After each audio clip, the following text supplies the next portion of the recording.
Welcome back to the Fuji Guys. My name is Francis. Today we are going to take a look at the brand new SQ10 from Fujifilm, the Instax square camera. So if you want to know more about this camera, keep on watching.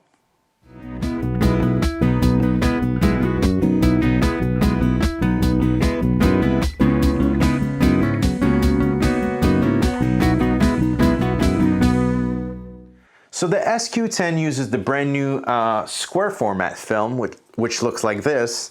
And just to put it into perspective, give you an idea, let's just put it next to the current Instax mini film. So it's the same height, but obviously it's a square, so it's going to be larger. So it is actually bigger than the Instax mini film. And if we put it next to the Instax wide, again, it's the same height, but the Instax wide is going to be wider. So it fits right in between the two, which makes for a great addition to the Instax film line.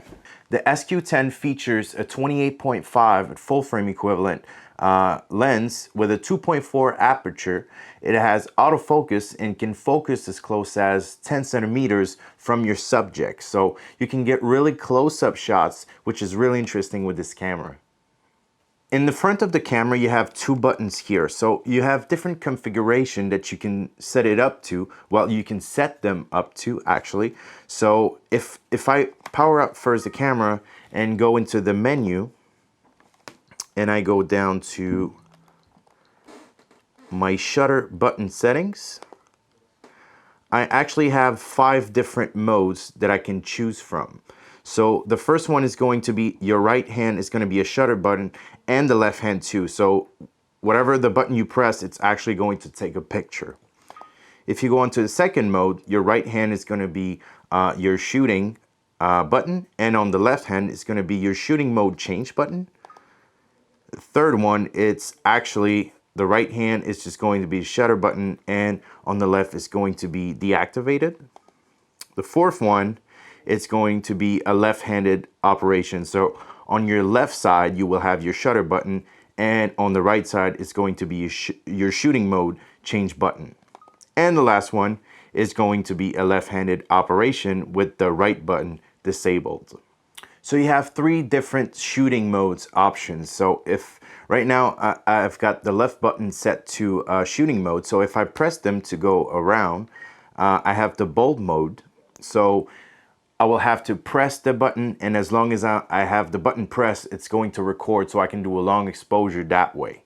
If I press again, I have the double exposure, so I can actually take a picture and overlap another picture over the first one, then have a single image of the two blended together.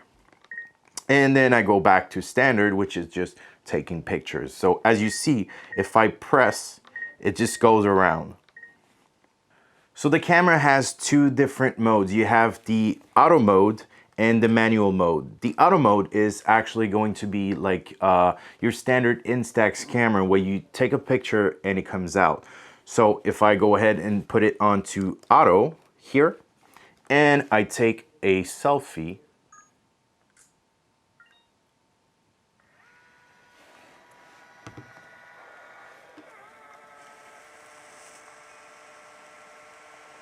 so I just took the picture and it's actually printing right afterwards. So there you go. So if I go on to manual now, I have to actually take a picture. So let's just take a random picture. There. And it's just going to stay there. If I want to print it, I actually need to press on the print button and click yes. Now I won't print it because this is obviously nothing interesting. So the SQ10 features a micro SD slot. So it's located on the right hand side of the camera behind this little door just here. What that will do is actually extend the number of pictures you can take. Rather than having like 50 images on the internal memories, you can have more actually on the SD card. So if I want to take a look at how many pictures I can take, I just have to press on the back button here, and it tells me a lot of information. Like for now, with this micro SD, I can take 31,277 images, which is a lot. You can also look at the screen while it's there.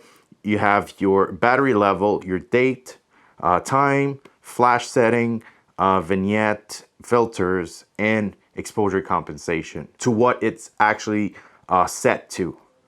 Another great thing with the micro SDs that you can actually import images from other cameras. So you go into your computer and you copy your images onto the micro SD, and then you can read them from the camera itself. So it becomes like a printer. The only thing to keep in mind is that you actually need to name your file with 4 capital letters and then 4 numbers afterwards for the camera to be able to read it. So if I go into my playback, I did put some images beforehand. So if you have big files, it might take a while for the camera to be able to actually read it. This is a file from the X100F, which was like 20 megabytes, so it's a little harder for the camera to read. So you see, this is a camera, like I said, from my X100F and another one, so I can import images into the SQ10 and actually add some filters. If you look at this one, I did put a filter over it. So let's say I put it back to normal, and then I remove the vignette, and then the compensation I put back to 0 there. So this is my original image. So to give you an idea, let's just print one of the images that I imported from my computer.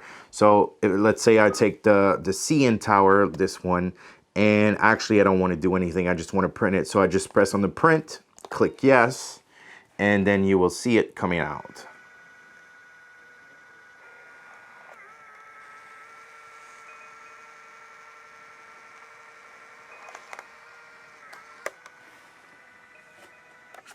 There you go. Let's just let it process. The SQ10 features a few different flash options. Let's just go through them really quickly. This is one thing that's really cool about this Instax camera. You can now decide if you want a flash or you don't want any flash, you want it to auto remove the red eye. You have control over all these things. So you just go into the menu by pressing the center button, you go into the flash, and then you select whatever you want from these options. So red eye and slow sync is gonna actually burst a few little flash to make your pupils smaller so they don't reflect the flash and get red. And the slow sync will allow more light from the ambient so you don't have a blasted image and a black background. You have the slow sync again, so to catch a lot of the ambient light and not make it black. In the back, you have the suppress flash. You don't want any flash. You want the force flash. Let's say you're shooting against the sun or something. The camera might read that there's enough light, but it won't know necessarily that you're against the sun and that there's someone in the shadow. So you might want to use the force flash in that case. And you have the auto flash, so you let the camera decide whenever it needs to fire or not. The SQ10 gives you a lot of creative abilities to shoot with. You can actually shoot using different filters and add some vignette, exposure compensation.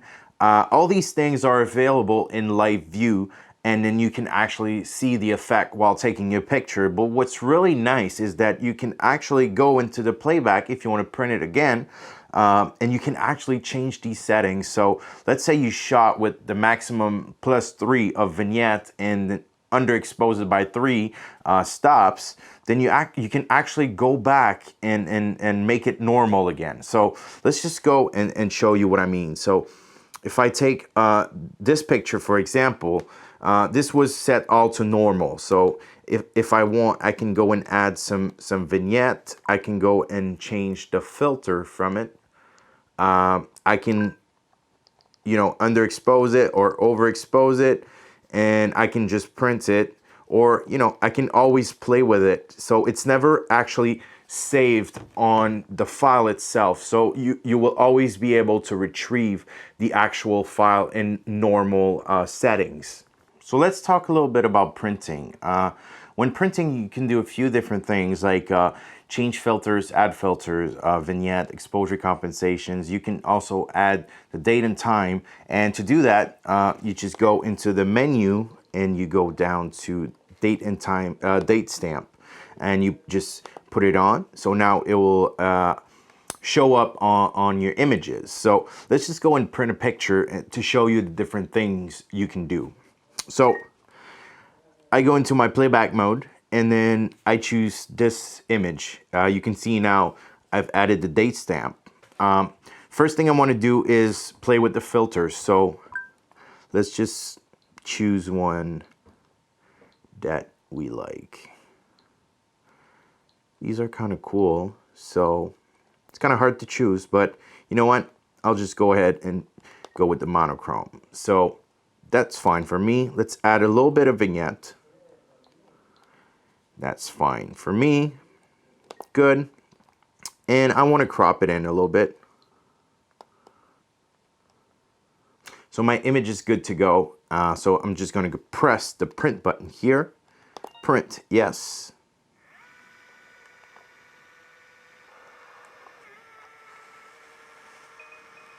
So don't worry when you put your date stamp and you zoom in, it doesn't show anymore in your preview, but it will actually print on the image itself. Another interesting feature with this this camera is that you actually have a print history of 50 pictures.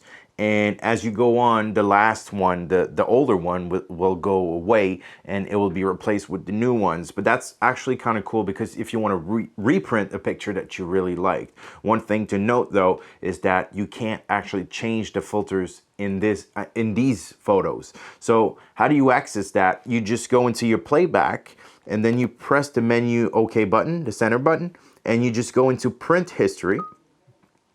Now you have all your pictures. So if you want to zoom out to see more than one at once, you can have up to 9, and then you just move with the arrows. So I don't have a big print history here. Let's say I want to reprint this one because I want to give it to Billy. So I just click it. I see my information. I just press the print button and click yes.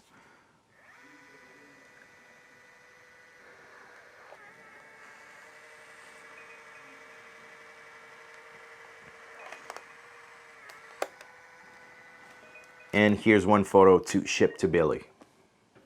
So there you have it, a top feature of the brand new SQ10 from Fujifilm, the Instax Square camera hybrid printer.